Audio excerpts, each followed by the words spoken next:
और सबसे पहले आपको बताएं, मस्तोंग में सिविल अस्पताल चौक पर गर्ल्स हाई स्कूल के सामने धमाके में स्कूल के कमसिन बच्चों समेत 7 अफराद जाम बहक और 30 अफराद जख्मी हो गए हैं। जाम बहक होने वाले में तालिब इल्म, राहगीर और पुलिस एहलकार शामिल हैं। देखिए अताउल्लाह की रिपोर्ट।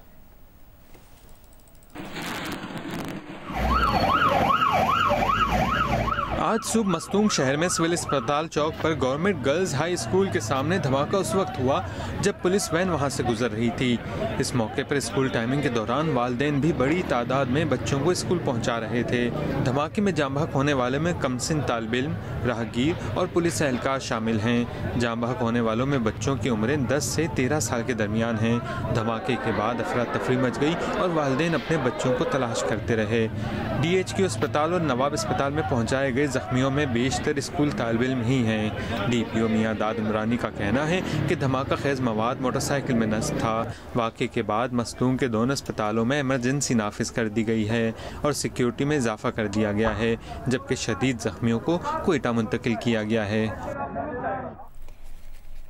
बलूचिस्तान के ज़िला मस्तोंग में गर्ल्स स्कूल के करीब होने वाले बम धमाके के मकाम पर मौजूद हैं जियो न्यूज़ के नुमाइंदे सलमान अशरफ, जो नाज़रीन को सूरत हाल से आगाह करेंगे।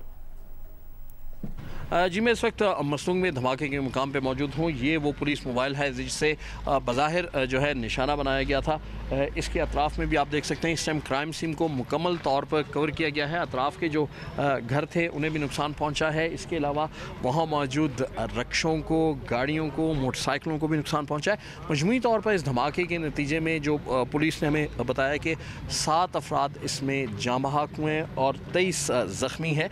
जाम बहक अफराद में एक पुलिस एहलकार शामिल है, जबकि 2 राहगीर और बाकी बच्चे हैं इसमें जाम बहक होने वालों में। ज़ख्मियों में भी बड़ी तादाद जो है वो बच्चों की है, क्योंकि साथ ही यहाँ पे स्कूल था। ज़ख्मों के हवाले से जब इब्तदाई तिब्बी इमदाद के बाद उन्हें कोयटा रेफ़र कर दिया गया है और तकरीबन 12 जो ज़ख्मी हैं वो कोयटा ट्रामा सेंटर पहुँचाए गए हैं, जिनमें से बाज़ की हालत तशवीशनाक बताई जाती है। इस वक्त आप देख सकते हैं अभी तक इस एरिया को मुकम्मल तौर पर ट्रैफिक की आमदोरफ्त के लिए नहीं खोला गया। जी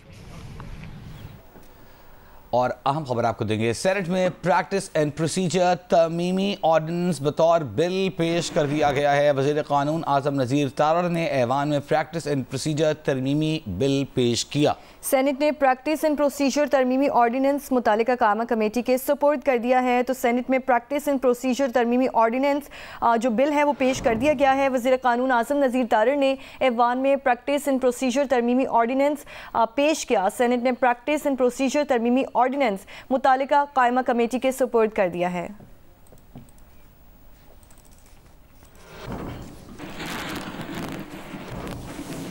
और कुछ बात करें पेट्रोल की कीमत की, तो पेट्रोल की कीमत में 1 रुपये 35 पैसे फ़ी लीटर इजाफा कर दिया गया है। पेट्रोल की नई कीमत 248 रुपये 38 पैसे फ़ी लीटर मुकर्रर कर दी गई है, जबकि हाई स्पीड डीजल 3 रुपये 85 पैसे फ़ी लीटर महंगा हो गया है। हाई स्पीड डीजल की नई कीमत 255 रुपये 14 पैसे फी लीटर मुकर्रर हो गई है।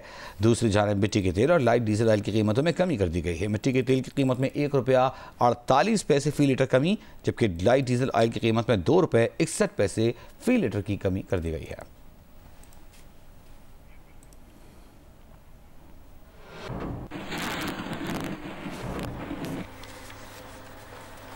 इस्लामाबाद के डी चौक पर एहतजाज के दौरान पकड़े गए रेस्क्यू एहलकारों की रिहाई के बाद वज़ीर आला खैबर पख्तूनख्वा अली अमीन गंडापुर से मुलाकात हुई है। वज़ीर आला ने रिहा रेस्क्यू एहलकारों को 1 स्टेप प्रमोशन और 1 माह की तनख्वाह देने का ऐलान भी किया है। अहम खबर आपको दे रहे हैं, इस्लामाबाद के डी चौक पर एहतजाज के दौरान खैबर पख्तूनख्वा से आए हुए रेस्क्यू एहलकारों को रिहा कर दिया गया। रिहाई के बाद वज़ीर आला खैबर पख्तूनख्वा अली अमीन गंडापुर से उनकी मुलाकात हुई और वज़ीर आला ने रिहा रेस्क्यू एहलकारों को 1 स्टेप प्रमोशन और 1 माह की तनख्वाह देने का ऐलान किया है।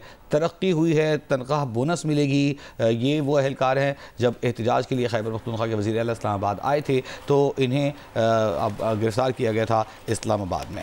रिहाई के बाद PTI एहतजाज के दौरान पकड़े जाने वाले 42 रेस्क्यू 1122 एहलकारों को वज़ीर आला खैबर पख्तूनख्वा अली अमीन गंडापुर ने CM हाउस में खुसूसी दावत की, उनसे मुलाकात हुई। वज़ीर आला और रुकन कौमी असम्बली फैसल अमीन ने रेस्क्यू एहलकारों का इस्तकबाल किया, उन पर गुलपाशी की गई, उनसे गले मिले। मुलाकात करने वालों में fire fighters, drivers, emergency medical technician समेत दीगर अमला शामिल था।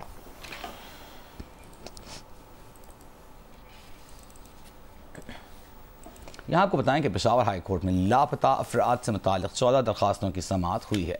डिप्टी अटॉर्नी जनरल ने 2 केसेस में रिपोर्ट जमा करवा दी है। अदालत ने मजीद 12 केसेस में वफाक और सूबाई हुकूमत से रिपोर्ट तलब कर ली है। Chief justice Peshawar high court ने रिमार्क्स दिए कि आपकी हुकूमत में CTD ऐसा कर रही है, हम क्या कह सकते हैं। हम आवाम के टैक्सेस से तनख्वाह लेते हैं, हमें आवाम को सहूलत फराहम करनी है, ना कि उनको तंग करें। मैं आवाम का चीफ जस्टिस हूँ, तमाम इदारे भी आवाम के लिए ही हैं। पुलिस थानों में दोस्ताना रवैया इख्तियार करे, ना कि लोग पुलिस से डरें। अदालत का दरख्वास्त गुजार को अगली समाअत पर वीडियोस पेश करने का हुक्म।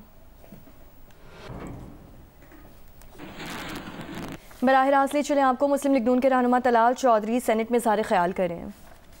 इस तरह की प्रमोशंस और इस तरह की वहाँ पर अगर आप ये चीज़ें प्रमोट करेंगे तो कल कोई भी सूबा आप पर अपने वसाइल से वो आप पर वफाक पर हमला आवर हो सकता है। और इसी के साथ काजी फाइज ईसा साहब गए बरतानिया और पाकिस्तान के लिए एक ऑनर की बात है कि वहाँ उन्हें एक जिस इंस्टीट्यूशन में गए, जिस तरह उन पर हमला किया गया, अपनी एज ए पाकिस्तानी पूरी दुनिया में पाकिस्तान का आपने मजाक उड़ाया। किस तरह की तरबियत और किस तरह के आप इखलाक के हामी हैं वो बताया। इस बात को, इस हाउस को मैं कहता हूँ कंडेम करना चाहिए। और इस तरह की रवायात को हमारी सियासी पार्टियों को भी चाहिए कि वो जिससे पाकिस्तान का नाम खराब होता हो, कम अज़ कम इतनी अखलाकी जुर्रत दिखाएं कि उन गालियां देने वालों को और उस हमला करने वालों को इन्हें नेम और शेम करना चाहिए। मैं यही 2 गुजारिशात करना चाहता था। Thank you very much. जी 1 मिनट डॉक्टर साहब, आप 1 मिनट जब मैं आपको टाइम दूंगा तो आप बोल सकोगे, उस तरह तो नहीं बोल सकोगे। जी दिवाली के हवाले से ये नदीम भुट्टो साहब बात करना चाहते हैं। जी शुक्रिया सर।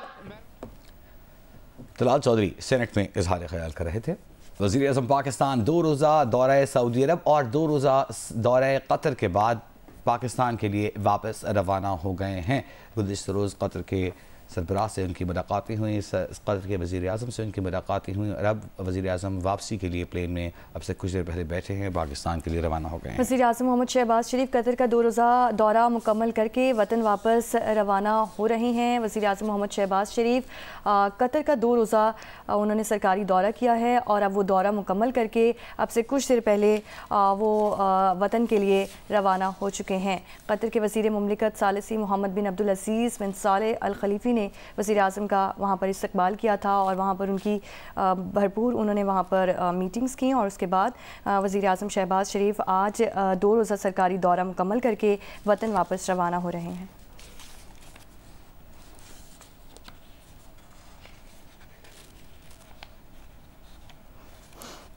तैयारा बगैर परों के हैदराबाद पहुंच रहा है। पाकिस्तान की तारीख में पहली बार कराची से बज़रिया सड़क मुंतकिल किया जाने वाला तैयारा हैदराबाद पहुंच गया है। तैयारे को civil aviation training institute Hyderabad में ज़ेर तालीम तलबा की तरबियत के लिए इस्तेमाल किया जाएगा। तफसीलात अली नईम से। जी बिल्कुल, पाकिस्तान की तारीख में पहली मरतबा कराची से हैदराबाद बजरिया सड़क रवाना किए जाने वाला तैयारा हैदराबाद बिलाखिर पहुंच गया। हमारे कैमरामैन काजी शकील आपको दिखा सकते हैं कि इस वक्त इस तैयारे को हैदराबाद शहर के अंदर दाखिल किया जा रहा है। ये तैयारा गुज़िश्ता रोज़ कराची से रवाना हुआ था। इस तैयारे को यहाँ पर लाने का मकसद ये है कि सिविल एविएशन ट्रेनिंग इंस्टीट्यूट के अंदर ज़ेर तालीम तलबा को इस तैयारे के ज़रिए तरबियत फराहम की जाएगी। इस हवाले से हमारी जो सिविल एविएशन के डायरेक्टर एडिशनल डायरेक्टर हैं गुलाम मुत्ता शेख, उनसे हमारी बात हुई तो उनका ये कहना था कि जो ज़ेर तालीम तलबा हैं उन्हें इस तैयारे के ज़रिए जो फायर फाइटिंग है इस हवाले से तरबियत दी जाएगी। इसके साथ ही साथ जो एयरपोर्ट सिक्योरिटी है, एयरपोर्ट मैनेजमेंट है और जो दीगर कोर्सेज़ हैं उन तमाम कोर्सेज़ की तरबियत फराहम की जाएगी।